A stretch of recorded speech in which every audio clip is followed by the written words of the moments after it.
everybody. Thanks for coming. I've been asked to come along and talk about ALARM, which is a learning and responding matrix. It's a system. Just before I go any further, I'll introduce myself. My name is Max Woods, and in case my accent gives me away, yes, I don't come from Australia. I came here in 1973 after doing my student teaching in the ghettos of San Diego and teaching in LA for about a year and a half as a casual teacher.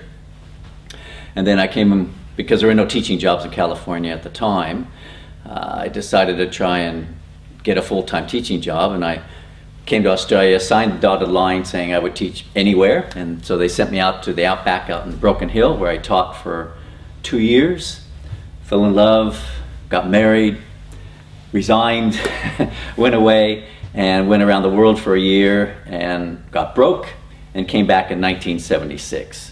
In 1976, I came back and started working at what was then Manly Boys High School, and I was the ESL teacher. And I stayed there until quite a while, actually. So I taught there from 1976, went through the whole time of Manly becoming a co-educational school in '82. Then it became a selective campus in '88 and stayed there until when I tried to retire in 2007. At the time, I was actually divided between two schools, Manly Selective and this campus, which is now Freshwater Senior Campus, as the ESL teacher. And when I tried to retire in 2007, our results weren't too good.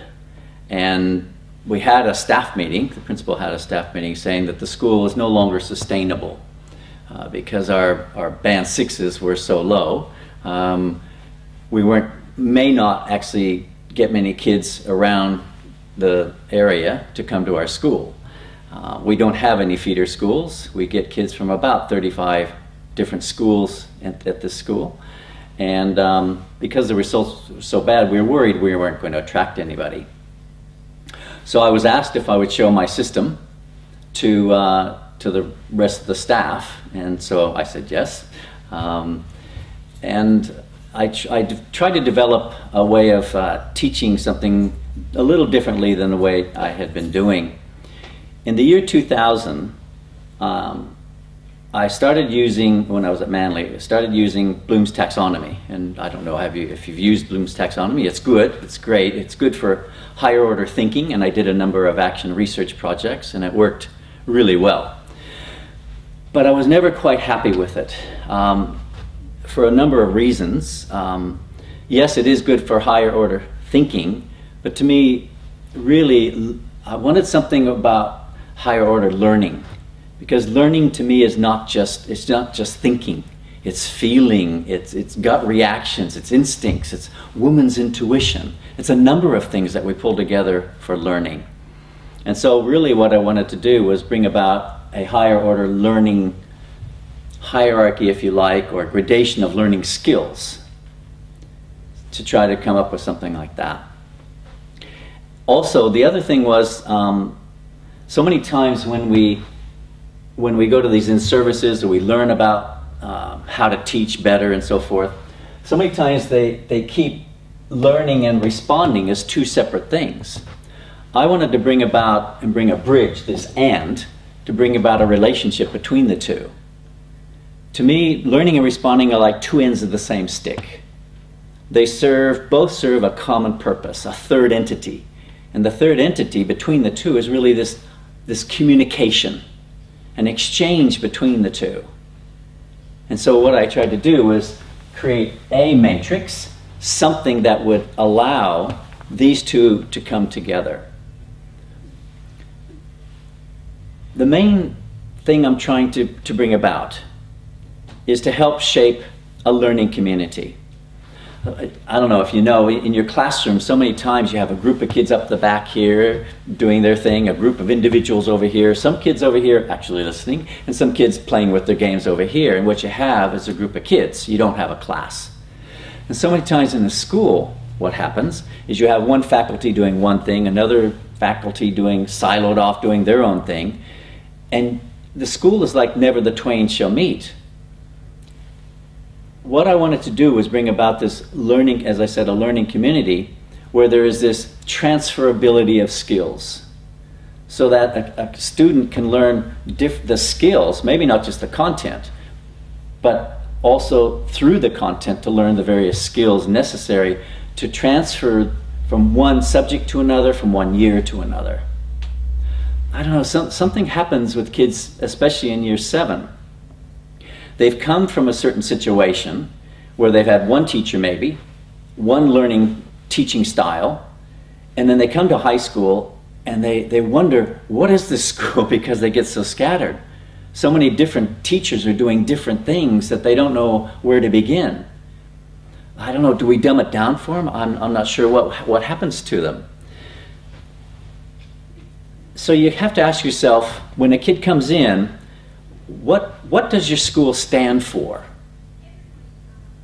To let the kids know what this school stands for is really important for the kids to get on the same page, to be able to transfer their abilities from one year to another, from one subject to another. So in order to bring this about, I'm working in 4 basic areas. All right? The first area is literacy. All right? What is literacy? I cheated. I looked in the dictionary, and it said, the ability to read and write. I'm trying to keep it simple. Learning is the reading, and the writing is the responding. Listening and speaking. How to bring these 2 skills together. Yeah. Now, by literacy, of course, I do mean how to write a sentence, how to have spelling, how to write a paragraph, how to write an essay, and so forth. But I always ask this question, but at what level? So if I'm speaking about literacy, at what level of literacy? My aim is to help kids, help teachers help kids, to learn how to become critical learners and responders to life. Yeah? To become critical learners. So when someone asks a question, so if a kid asks me a question, or a teacher asks me a question, or a salesman is selling me a product, can I know exactly where they sit in their learning? Yeah, do I know exactly where they are so that I can fill in what's missing? Give them the answer perhaps, or another question to help them understand what they don't understand, and then come back with another higher order level question to raise the level of learning. It's so important for kids to feel this, and it's important for us to, as critical learners and responders, to know what's happening, when it's happening, while it's happening, the level it's happening. So I'm using this word this year as cognizant. I'm cognizant of where I am while I'm teaching. Or if I'm learning something and I'm reading something or listening, I know exactly where someone is sitting. The second area I work on is how to help a student go from the level of content to the level of concept. Okay. So many subjects are content driven, but I'm trying to use the content as a means to arrive at concept. By concept, I mean this. If I don't know how to get to a school, or I don't know how to get somewhere, I might use my GPS. And it'll tell me, go straight ahead, go around the roundabout, take second exit, turn right, go straight ahead, turn left, and so forth. And I feel like a one-dimensional worm. I'm going straight ahead, but I have no idea why. I don't even know what's around me. So that's so many times it's like that for kids. They come into our class, we give them bits and pieces of the puzzle, but I hide the picture on the box. I never help them see what the whole picture looks like. So for a concept, it's like looking when I look at a map, perhaps like Google Maps. And what I'm doing is I stand above.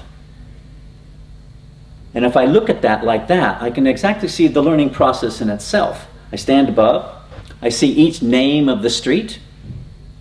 I see the details of the street, the description of the street. I see what it looks like, where it's going. I see the purpose of the street, the type of street it is.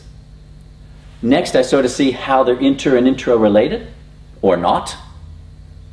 And once I see all that, then I can evaluate the best way of how to go from A to B. And through that process of just normal, everyday learning, I can see what the whole big picture is. It's so important to get this big picture, the whole concept. If I can do that, and if for myself or kids, it enables the students to be able to access their information. They can see what things fit, what the things are, and how they fit together better. Otherwise, if I work on all the bits and pieces, they never see how they fit together. They can't synthesize their information into a whole. I might just make a point here. The difference between, well, what we would call, like, and I'm stereotyping, a standard English kid and an advanced English kid. The advanced English kid, student, would wants to go to the concept. Yeah, they want to make evaluations. Visual learners will see whole big pictures and concepts. Yeah. Getting the standard English kid sometimes can be very difficult. Sometimes it can be like pulling teeth without any painkiller. Trying to get them to that level of seeing the concept. It's not that they can't, but perhaps they're not being shown how. So if you have, that you can tell in your classroom, if you have certain kids, some kids can see it, some kids can't even recognize the concept. So this is so important, again, for my class, my school, to become whole. Because if I can get one kid in my class, or say in a physics, to see a concept, if I go to economics and help them see the concept perhaps of globalization, maybe they'll transfer that skill back into the English class. If I'm working on literature, if I'm working on a text, and we're doing a concept, call it belonging or journeys or change or challenge or anything, I want them to take that text and put it into one sentence. The one sentence that defines and tells me the whole.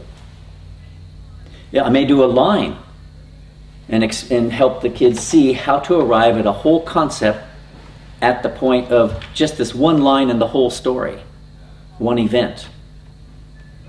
Yeah, so if I can do this, maybe, as I said, kids will transfer it from one year to the next, one subject to the next. 3. What is a question? So many times we ask these questions, and kids, when they respond, they just start writing, and just forget what the question was being asked. They don't sometimes even see what it means. What I try to do sometimes is, in fact, in my teaching program, is I try to think, what is the highest end question I can think of? Sometimes I would come up with pretty beautiful questions. Give it to the kids, and they just write something. I don't even recognize what they're talking about as far as what the question is asking of them.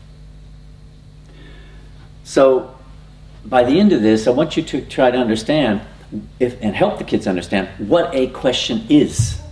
What is it asking? Until last September, I used to say, without a question, there is no quest. And that was pretty good, because it's the question that allows me to begin my quest. But I sort of think about it a little differently now. And I thought about that, and I thought, not only is it that, it's also, the question is the means of the quest. If I can, this is sort of the art of teaching. If I'm trying to help kids understand my content, trying to get them to the concept and the various skills in between, the art, for me anyway, is to come up with questions that help direct the kids in their learning. Yeah, because when I get questions, we get this exchange. And that's what we're hoping for, is this exchange between us. So this question, it's the pivot point in our relationship. It's the pivot point from where we can begin and continue with the process. the fourth element. The fourth element is, okay, can I now come up with some kind of structure? Can I help the kids see some kind of structure that they can use, and one perhaps that a staff can agree on, even though they may do it differently, but some kind of structure to help the kid respond. Respond in such a way that their response is some sort of reflection of their learning. Yeah? I'm a little bit backwards in the way and I've been accused of that as a teacher. So many times we start from the responding side. And it's sort of like the cart before the horse. I want them to write an essay before they have something to say. That's why I sort of begin with the learning. Part of the goals, I guess, as a teacher is we're trying to help kids become lifelong learners. And if I've stopped learning, I don't know how I can pass it on. Learning is the beginning, yeah? But it's also the process along the way of being able to respond.